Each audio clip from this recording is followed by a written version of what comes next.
Hello everyone and welcome to I'm Bored Toys. I'm Kevin and I am super excited to show you this Lego roller coaster that I've made.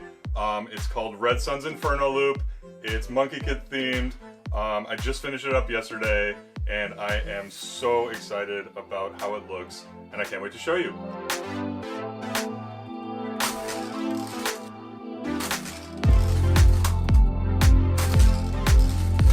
Stay tuned to see what happens. So the design of the roller coaster here is just a loop up the hill, back down around the loop, and then it's over. And it is based on a roller coaster that I would have made in Roller Coaster Tycoon when I was a kid that really just involved exactly that, and it was a great way to get really good ride stats without taking up too much space. And I thought it was so clever when I was a kid, and would just beat every scenario because I built a bunch of these and I really wanted to have one exactly like it in my amusement park. Once I started designing this, I knew I needed to use red tracks because this piece here, the incline one, only comes in red actually. So Lego doesn't make this piece in any other color. And so I needed a theme to go with that had red in it. And Red Sun is obviously a natural choice. He's a villain in the Monkie Kid series. So I built the track all out of the red pieces, and I knew I wanted to make the supports in orange. And my pick-a-brick wall had all these 1x2 orange bricks and these 1x4 orange plates. So I started building the supports, and I was working on this on a weekly series I do called Mockumentary with the plastic architect, Claire, and Thomas from Tech Productions. And when I was building this, I thought to myself, oh, maybe I could incorporate some brick separators into it as the kind of cross beams on the supports. And I just love how this worked out. So it looks, to me, it looks exactly like the support structure of a real roller coaster. And everyone who builds a lot of Lego sets is left over with dozens, if not hundreds, of these brick separators. So incorporating them into a build in a way that looks fairly natural is always really fun. And then having them kind of scoot off the back as well, to me, really makes it look like, I mean, it doesn't look like flames, but it really looks like a good fire ride.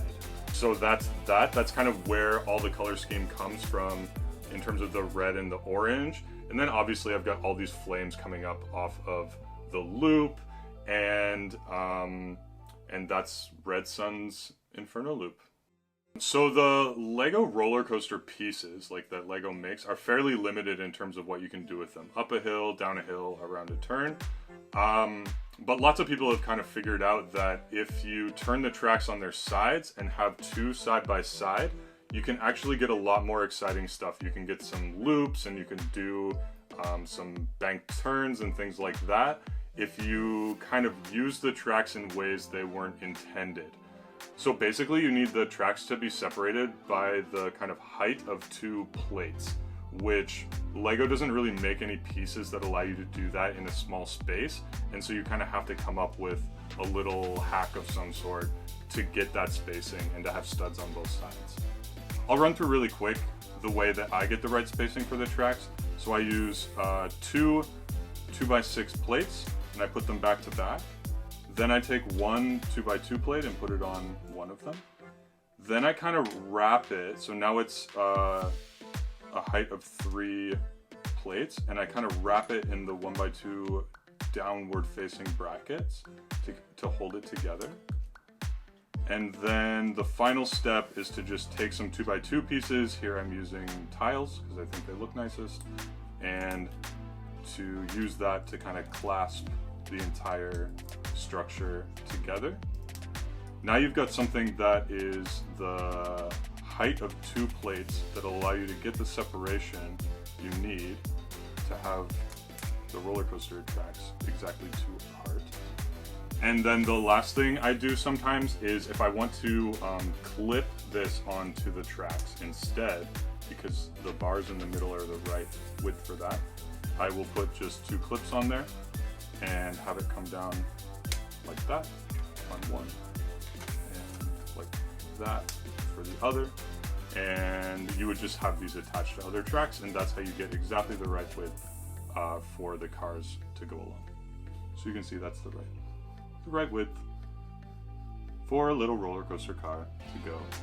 And then you add lots more, and it does loops and spins and twirlies. And the last thing that's kind of funny about this ride is that when it comes back down, it doesn't really have a great braking mechanism. I would like to build one at some point, but for now, I've just got these tires at the back, and it just comes in, crashes, and sometimes it stays on the track, sometimes it pops off, but I'm fine with that for now. It's just minifigures, and they have no injuries in my world. So this is a launch coaster, but I don't actually have any mechanism set up to shoot it out with enough speed. To do the testing, I had just started flicking it, and that was so much fun that I decided to just leave it like that. And I absolutely love when my Lego sets have kind of that kinetic feel, like you're really interacting with it hands-on when you're playing with it. And so, yeah, it'd be really cool to have, like, you know, a little launching mechanism with a tire that you can hook up to a motor and shoots it around and comes back up and whatever. But for me, it's just as fun, just as cool, even more fun actually, to get behind it and flick it. Should I try?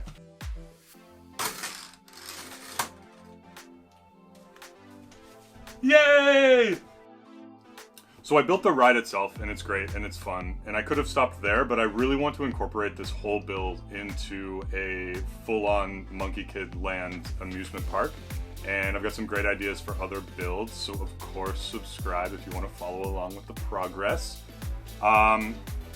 And so I wanted to add a lot of theming around the ride, and I wanted to incorporate 2 of the sets that are themed around Red Sun. So we've got Red Sun's Inferno truck here, and Red Sun's Inferno jet here, and of course those 2 sets give the inspiration for the name, which is Red Sun's Inferno loop, but we'll get to that sign in a second. So first of all, we've got this little hot dog stand at the beginning here, and I've got the vendor being one of the bull clones from the Monkie Kid series, and he overcooks some of the hot dogs. They turn black, and you can see this guy here is horrified at the flamethrower that is overcooking his burnt hot dogs, so he'll eat it nonetheless. We've got this guy on the bench here, just leaned back, taking a picture of the amazing jet at the top. And we've got a couple people on the benches, sitting, eating. This person has a fish for no reason. I put in a little tree and a bush and so on. And in the front here, we've got Monkie Kid himself and May just hanging out, enjoying a lovely day at the amusement park. So here we've got just a little entryway into the queue. We've got a guy taking a picture of someone. Oh, and I wanted to mention that most of the minifigures in here are kind of civilian characters in the Monkie Kid sets. So I've taken them all out from their sets and stuck them in line here. A few of them are not, so we've got Kai from the Ninjago series sneaking in because he's actually a Monkie Kid fan, but don't tell anyone. So you would come in through the entrance, and then you've got the sign for the ride that says Inferno Loop, and you've got Red Sun himself up here looking over it. And actually, Red Sun's mom, Princess Iron Fan, is in line as well to take a ride and see if her son is living up to expectations. Oh, in front, welcoming you to the ride, is, I believe his name is Sergeant Ironclad, standing there with a little torch axe, saying, "Come on in to the Inferno Loop, welcome." So I incorporated my second Red Sun's Inferno truck. I got it on sale and then built it into this. So I've modified it. I've taken off the right half and kind of taken out the middle section as well, so that you can go up the stairs into the ride, kind of through the cab of the truck, and then onto the back is the loading platform for the ride. The other set, Red Sun's Inferno Jet, is up at the top, and that is kind of the finishing touch on the ride. And once we kind of walk through and put someone on the ride, we'll show you some shots, and when it gets to the top, it hits the trigger and shoots out some amazing projectile missile sticks. So since I bought a second Red Sun's Inferno truck, I had all these extra stickers to play with that kind of fit with the theme. So I've incorporated those onto the cars on the coaster. So there's some flames on the side, which obviously fit with the theme. Up here, I've got some as well. There's kind of a sticker here that would normally launch out his little motorcycle thing out of the truck. But here it's kind of telling you, hit this thing and something will happen. And then the other thing I incorporated into this was a video beat bits tile. It's kind of right where you flick it and it's like a little explosion. So I thought that fit really nicely with the ride, and I love adding tiny details like that. So when you're on the loading dock, obviously you need some staff there. First we've got our ride operator, and he's got just a big orange button to push, and it's one of the bull clones, and you can tell it's Bob, the fumbling bull clone who often makes mistakes. And you can tell it's him because one of his horns is turned upside down. At the front here as well, kind of the attendant who has a little axe, which I kind of think of as like a measuring stick, but it's so short that no one would ever be too short to ride it anyway. So everyone gets to jump on the Inferno loop and have some fun. So those are the people that kind of work at the ride. When I built the ride, it's kind of hard to flick it and get it all the way to the top. And to me, it felt like it needed something to happen when you got it up there. So a lot like one of those fair games where you kind of take the hammer and like hit it down and get it up to the bell. I really wanted it to feel like that. I decided instead to have this jet at the top, which was in the plan anyway. And once it was up there, I was like, oh, okay, what if the car can just hit the trigger? And so I extended the trigger in the set down just to the right height. And you know, it wasn't working great, but eventually I got it to work once, and I was like jumping up and cheering around the room. My dog started barking, and my wife was like, what happened? What happened? So I think that last finishing touch of having the jet at the top, having the trigger, hitting the trigger, and shooting the missiles out of the Inferno jet is really a great way to end the ride. And I want to show you the full ride in action right now.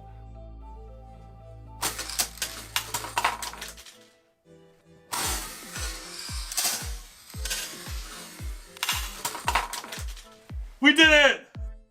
I am super proud of this build. I hope you enjoyed the tour, the ride, all the little details. If you have ideas for things I can add, definitely let me know in the comments below. I'll definitely read those and, you know, enjoy getting your feedback. Huge thank you to Brick Huntress for hosting #Let'sBuildAdventure on Instagram. Go give her a follow. Check out her account. She does some amazing Lego builds, amazing, beautiful, huge Lego mosaics. And without the build series, I probably wouldn't have had the motivation to build this. So really want to thank Kate for that. Thanks for watching. I'm Kevin. This is I'm Bored Toys. We do a lot of things when we're bored, and we build Lego and we play with toys. Apart from that, have a wonderful day. Like and subscribe.